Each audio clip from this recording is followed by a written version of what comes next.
Hello students, in this video we will solve some important problems. So, let us go. Let us see the problem. Double integration over e root over 4 square minus x square minus y square dx dy. e এটা একটা region, এই রিজিয়নটা কি বলেছে দেখো তো, upper half of the circle. সার্কেলটা কি x square plus Y square minus 2x is equal to 0। আমরা এক্স এবং ওয়াই এখানে ইন্ডিপেন্ডেন্ট ভেরিয়েবলস রয়েছে এক্স এবং ওয়াই, আর এই ইন্টিগ্রেশন নির্ণয় করতে হবে যে রিজিয়নের উপরে, সেই রিজিয়নটা এই সার্কেলের অর্ধেক অংশ, অর্থাৎ আপার হাফ অফ দ্য সার্কেল। এর ছবিটা আঁকলে আমরা আপার হাফ অফ দ্য সার্কেলটা দেখতে পাবো। তার আগে লক্ষ্য করো যে এই ইকুয়েশন যেটা দেওয়া আছে এটা যে খুব সিম্পল ফর্ম তা নয়। কার সাপেক্ষে সিম্পল ফর্ম নয় না, এইখানে যে ইন্টিগ্র্যান্ড রয়েছে সেখানে দেখো 4 square minus x square minus Y square, এখানে x square plus Y square minus 2x is equal to 0 রয়েছে। এই ফর্মটা থেকে আমরা যদি এক্স স্কোয়ার প্লাস ওয়াই স্কোয়ারের মান ব্যবহার করে এখানে নিয়ে আসি, তাহলে রুট ওভারের মধ্যে যে রেজাল্ট থেকে গেল সেই রেজাল্ট ব্যবহার করে প্রবলেমটা যদি কষার চেষ্টা করি তাহলে বেশ জটিলতা তৈরি হবে।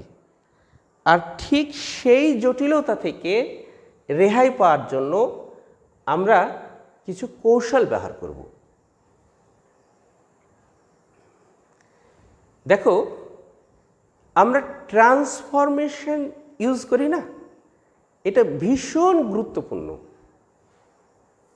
ট্রান্সফরমেশন কি কাজে লাগে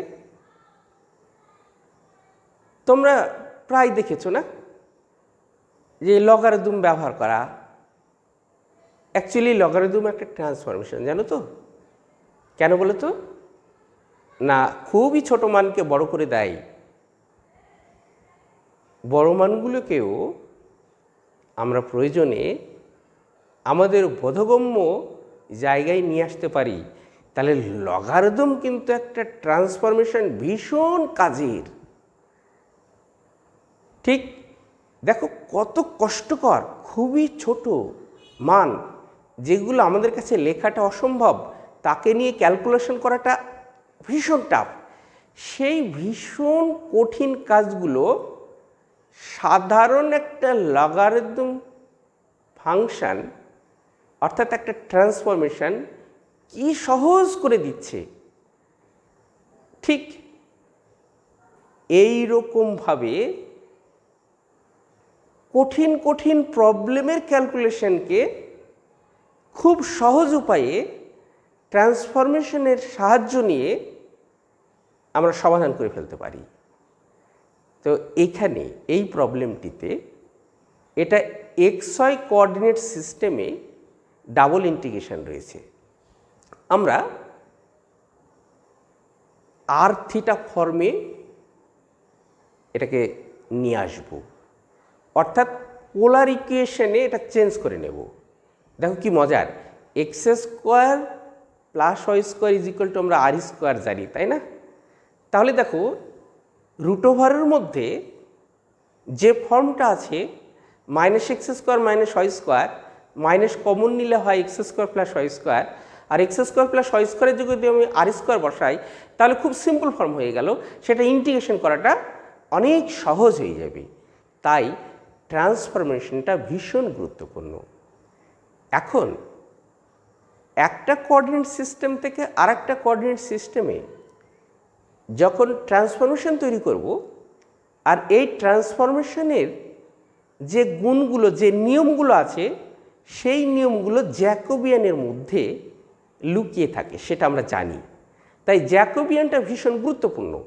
তাই জ্যাকোবিয়ানের যে মান পাবো সেটা কি নন জিরো হচ্ছে সেটা একবার চেক করে নিতে হবে। অর্থাৎ আমি কোঅর্ডিনেট সিস্টেম থেকে এক্স ওয়াই কোঅর্ডিনেট সিস্টেম থেকে আমরা পোলার কোঅর্ডিনেট সিস্টেম আর থিটা যখন যাব তখন জ্যাকোবিয়ানের ভ্যালুটা নন জিরো হচ্ছে কিনা চলো দেখে নিই। তাই আমরা জ্যাকোবিয়ান তৈরি করব। তাহলে এক্স ওয়াই কোঅর্ডিনেট সিস্টেম থেকে আর থিটা কোঅর্ডিনেট সিস্টেমে যাব। তো আমরা সবাই জানি যে তাদের মধ্যে সম্পর্ক এক্স ওয়াই এবং আর থিটার মধ্যে সম্পর্ক X is equal to R cos theta, Y is equal to R sine theta. চলো একটু ভাষাটা দেখে নিই। Change the variables X Y into R theta such that x is equal to r cos theta, y is equal to r sin theta। এখন আমরা Jacobian value নির্ণয় করব। তো জ্যাকোবিয়ান মানে যে জানি না, del x y del r theta is equal to, সংজ্ঞা থেকে আমরা এটা জানি, del x del r del y del r, del x del theta del y del theta. এদের মানগুলো বসিয়ে দাও। যদি মান বসাই তাহলে কি হবে গো? ডেল এক্স ডেল আর মিনস কস থিটা, তাহলে এখানে সাইন থিটা, থিটার সাপেক্ষে ডেরিভেটিভ করছো তাহলে মাইনাস আর সাইন থিটা আর কস থিটা। সিম্পলিফাই করলে এটা আর হয়ে গেল। দেখো এই আরটা কিন্তু আইডেন্টিক্যালি জিরো নয়, সেই কারণে আমরা এই জ্যাকোবিয়ানটি আমাদের পারমিশন দিচ্ছে এক্স ওয়াই কোঅর্ডিনেট সিস্টেম থেকে আর থিটা কোঅর্ডিনেট সিস্টেমে আমরা যেতে পারবো।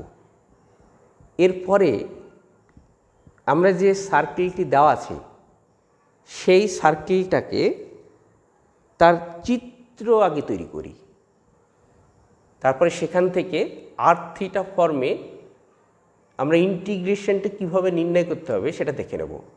চলো চিত্রটা দেখি।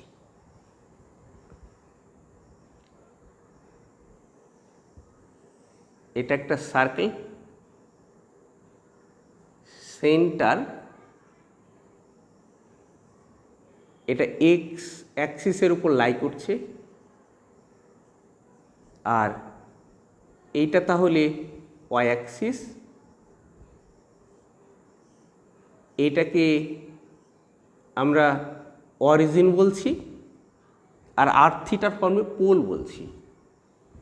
দেখো এই সার্কেলটার ইকুয়েশনই তো আমাদের পূর্বে ধারণা থেকে এটা লিখেছি। একটু সিম্পলিফাই করো, X minus A whole square plus Y square is equal to A square. তাহলে সেন্টার সি এর কোঅর্ডিনেটস হলো a0 আর রেডিয়াস হলো a। তাহলে আমাদের যে এখানে রিজিয়ন ই বলেছে, এই ই অংশটা হলো upper circle, upper half of the circle বলা হয়েছে। তাহলে এই সার্কেলের এই পার্টটুকু, এটা প্রবলেমে বলা আছে, এইটুকু হলো ই।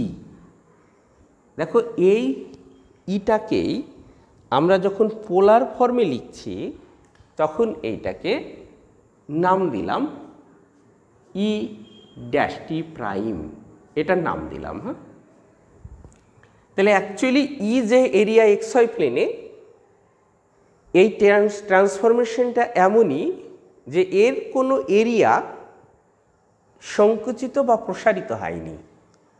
তাই তোমাকে মনে হতে পারে ই এর জায়গায় ই ড্যাশ লিখলেন কেন? না, অনেক ট্রান্সফরমেশন আছে, সেই ট্রান্সফরমেশনে এরিয়ার পরিবর্তন হয়ে যায়। অর্থাৎ এমন হতেই পারে একটা স্ট্রিপ অসীম অবধি বিস্তৃত এক্সওয়াই প্লেনে, কিন্তু তাকে ট্রান্সফরমেশন করে একটা ফাইনাইট অংশের মধ্যে সার্কেলের সাহায্যে প্রকাশ করে ফেলতে পারি। এটা ট্রান্সফরমেশনের উপর নির্ভর করছে। তখন তুমি বলতে পারবে না ওই স্ট্রিপ আর ওই সার্কেলটা দেখতে একরকম, কিন্তু এখানে ট্রান্সফরমেশনটা এমনই যে যে রিজিয়ন এক্সওয়াই প্লেনে আছে আর থিটা কোঅর্ডিনেট সিস্টেমেও এটা অপরিবর্তিত আছে। সেই কারণে ই এবং ই ড্যাশড সেম, কিন্তু আমরা ইটাকে এক্সওয়াই প্লেনের সাপেক্ষে রিজিয়ন, আর সেটা ট্রান্সফর্ম হয়েছে কোথায় বলো তো? পোলার কোঅর্ডিনেটস আর থিটাতে। সেটার ই থাকবে কি? এখানে এরিয়াটা একই আছে, রিজিয়নটা একই আছে, কিন্তু অ্যাকচুয়ালি কি একটু পরিবর্তন হয়ে গেল না? তাই তার নামের আমরা ওই কারণে পরিবর্তন করছি। আশা করি বিষয়টা বোঝাতে পেরেছি। চলো এবার পরবর্তী অংশ লিখব। তাহলে আমি এখন লিখতে পারবো therefore double integration over E root over 4 square minus x square minus Y square dx dy is equal to double integration over E dashed root over 4 square minus R square, R dx dy মানে Jacobian value R, R এর সঙ্গে রয়েছে dr D theta. Where E dashed, E dashed মানে কি?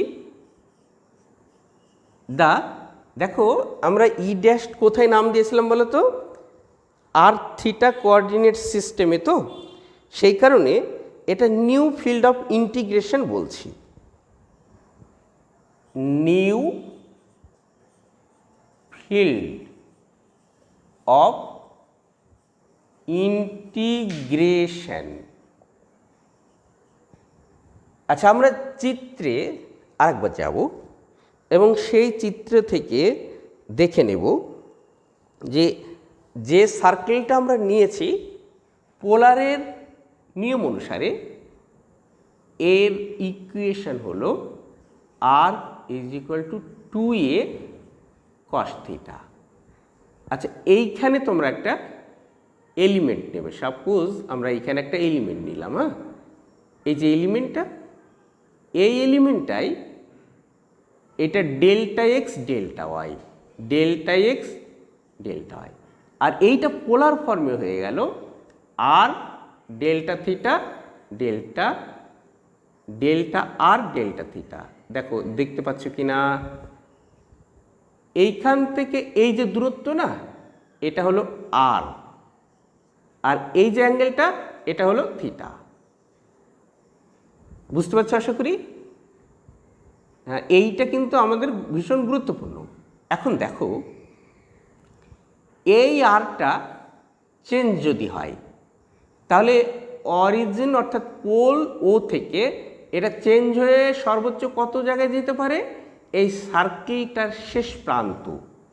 অর্থাৎ এই আর এর minimum value হলো 0 আর এর ম্যাক্সিমাম ভ্যালু হলো 2a cos থিটা। তেমনি থিটার চেঞ্জটা দেখো, এই যে ও পি, এটা পি নাম দিলাম। হ্যাঁ, এই পয়েন্টের নাম পি দিলাম। পি পয়েন্টের কোঅর্ডিনেটস হলো আর থিটা, এটা হলো আর থিটা।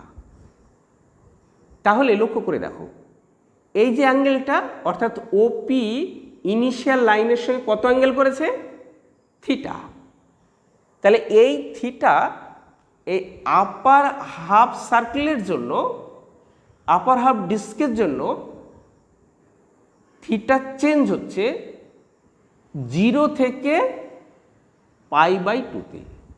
তাই আমরা যখন ডাবল ইন্টিগ্রেশন করব আর এবং থিটা দুখানা ভেরিয়েবলসের জন্য, যখন আর এর সাপেক্ষে ইন্টিগ্রেশন করে আর এর লিমিট লিখব, তখন lower limit 0, upper limit 2a cos theta, আর থিটার লিমিট লিখব 0 থেকে π/2। তাহলে এই ভাষাটাকে সম্পূর্ণ করি। The new field of integration is given by, আমরা ওই যে বাইরের যে সার্কেলটা পেয়েছি ডিস্কের, সেই সার্কেলের ইকুয়েশন কি পেলাম বলো তো? R is equal to 2a cos theta. তাই আমরা বলছি is given by the upper half of the circle, by the upper half of the circle. সার্কেলের polar equation r is equal to 2a cos theta পেয়েছি। তাহলে এখন আমরা এইটাকে simplify করে ফেলব। তাহলে ইজ ইকুয়াল টু, দেখো ডাবল ইন্টিগ্রেশন, আর লিমিটটা আমরা বুঝে গেছি। প্রথমে আমরা আর এর সাপেক্ষে ইন্টিগ্রেশন করব, -r², এইটা dr, বাইরে একটা আর আছে না, তাহলে আর dr। এর লিমিট কত গো? আর এর লিমিট হলো আমরা পেয়েছি 0 থেকে এই সার্কেলের উপর থাকবে আরেকটি প্রান্ত, অর্থাৎ 2a cos থিটা, আর থিটা চেঞ্জ হচ্ছে 0 থেকে π/2। এই একটা অঙ্ক কষব, তাহলে যেন সমস্ত অঙ্ক এই টাইপ কষে ফেলতে পারি। তাহলে integration theta is equal to 0 to π/2। আচ্ছা, এইখানে একটা ডি থিটা থাকবে, তাই তো? এখন দেখো এই যে ইন্টিগ্রেশন আমরা যেটা করব, এই ইন্টিগ্রেশনে √4a² - r², আর এখানে আর dr আছে না, একটু ক্যালকুলেশনটা দেখে নাও তো। শুধু ইন্টিগ্রেশন নিয়ে কাজ করছি। এটা 4a² - r², এটা আর dr, দেখো is equal two √4a² - r², D 4a² - r²। তাহলে অ্যাডজাস্ট করো তো, এটা তো 0 হলো, এটা -2r dr মিনস মাইনাস, তাহলে একটা হাফ হবে। তাহলে এটার ইন্টিগ্রেশন যদি করা হয় তাহলে কত হচ্ছে দেখো, মাইনাস একটা হাফ আছে, আর এটা হয়ে গেল 4a² - r² whole to the power half, তাই না? যেহেতু ইন্টিগ্রেট করছি তাহলে 1 তার সঙ্গে যোগ হবে, মিনস এটা 3/2 বাই কত হলো, 3/2। সিম্পলিফাই করো, তাহলে -1/3, তাহলে 4a² - r² whole to the পাওয়ার 3/2। তাহলে সরাসরি এখানে মানটা বসিয়ে দিচ্ছি, তাহলে -1/3 4a² - r² whole to the পাওয়ার 3/2। এইটার লিমিট লিখতে হবে, lower limit 0, upper limit 2a cos theta d theta. হ্যাঁ, চলো হিসেবটা করি। ইজ ইকুয়াল টু, তাহলে এই মানটি বসিয়ে দিচ্ছি, তাহলে হলো -1/3 বাইরে আসলো, আর এর জায়গায় 2a cos থিটা বসিয়ে দাও, তাহলে কত হলো গো? এটা 0 টু π/2, আর যে কি বসাচ্ছি আমরা, 2a cos theta means 4a² cos² theta, তাহলে 4a² cos² theta means 2a sin theta, তার স্কোয়ার রয়েছে না, তাহলে এটা কিউব হয়ে গেল ডি থিটা। বাস এবার আমরা এখানে এর মানটি নির্ণয় করব। তাহলে ইজ ইকুয়াল টু -1/3 কত আসলে দেখো 8a cube into sign cube theta d theta. তো রিডাকশান ফর্মুলা আমরা ব্যবহার করে এই জায়গাটায় নিয়ে আসব। তার আগে আরেকটি পার্ট বাদ চলে গেছে, দেখো তো জিরোর জন্য তো আমরা মান বসাইনি, তাহলে জিরোর জন্য যদি মান বসাই তাহলে কি হচ্ছে দেখো তো মাইনাস আর জিরো, তাহলে 2a কিউব হয়ে গেছে, মিনস এইরকম হলো 2a কিউব ডি থিটা। চলো হিসেবটা করে নিই। তাহলে 8a কিউব এটা হলো 0 to π/2 sine cube theta d theta minus 0 to π/2 d theta means এখানে আসবে π/2, ওটা ইন্টিগ্রেশন করে ফেললাম। তাহলে is equal to -8/3 a cube. এবার এটার মান বসিয়ে দেব। তাহলে sine cube theta d theta means 2/3 -π/2, simplify করে আমরা এই রেজাল্ট পেলাম 4a কিউব বাই 9 ইন্টু 3π - 4। এটা কিন্তু ভীষণ ইম্পর্টেন্ট প্রবলেম। তো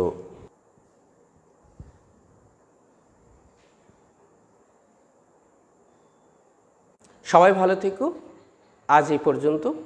সামনের দিন আবার উপস্থিত হব অনেক ভালো প্রবলেমসের কালেকশন নিয়ে।